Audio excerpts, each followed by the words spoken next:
వచ్చింది కదండి.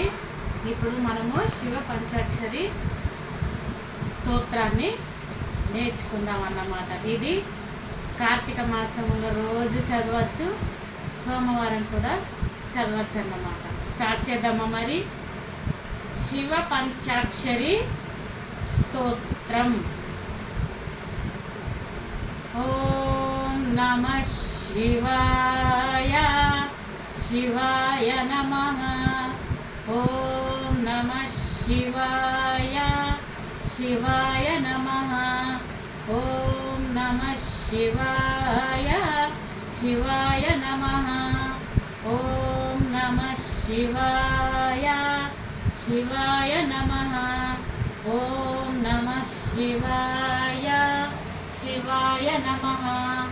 ఓం నమః శివాయ, శివాయ నమః. నాగేంద్రహారాయ త్రిలోచనాయ భస్మాంగరాగాయ మహేశ్వరాయ నిత్యాయ శుద్ధాయ దిగంబరాయ తస్మై నకారాయ నమః శివాయ. తస్మై నకారాయ నమః శివాయ. తస్మై నకారాయ నమః శివాయ. మందాకిని సలిల చందన చేర్చితాయ నందీశ్వర ప్రమతనాథ మహేశ్వరాయ మందార పుష్ప బహుపుష్ప సుపూజితాయ తస్మై మకారాయ నమః శివాయ. తస్మై మకారాయ నమః శివాయ. తస్మై మకారాయ నమః శివాయ. శివాయ గౌరి వదనాబ్జ బృంద సూర్యాయ దక్షద్వర నాశకాయ శ్రీనీలకంఠాయ ఋషిభయద్వాజాయ నమః శివాయ. తస్మై శిఖరాయ నమః శివాయ.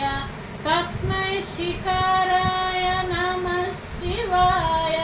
తస్మై శిఖరాయ నమః శివాయ.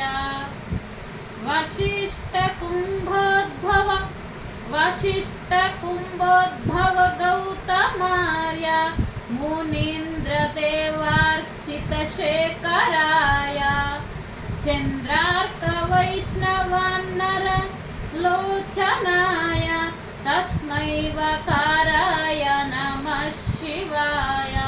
తస్మై వకారాయ నమః శివాయ.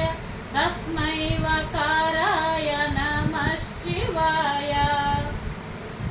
యజ్ఞస్వరూపాయ జటాధరాయ దీనాకహస్తాయ సనాతనాయ దివ్యాయ దేవాయ దిగంబరాయ తస్మై యకారాయ నమః శివాయ. తస్మై యకారాయ నమః శివాయ.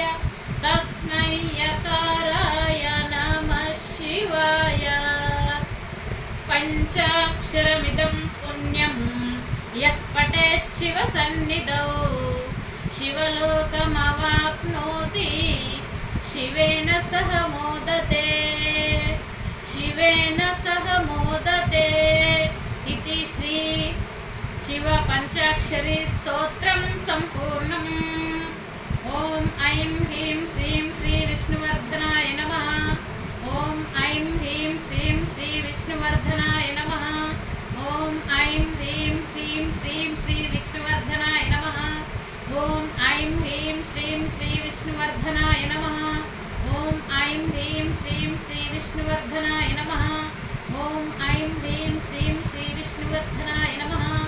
ఓం ఐం హ్రీం శ్రీం శ్రీ విష్ణువర్ధనాయ నమః.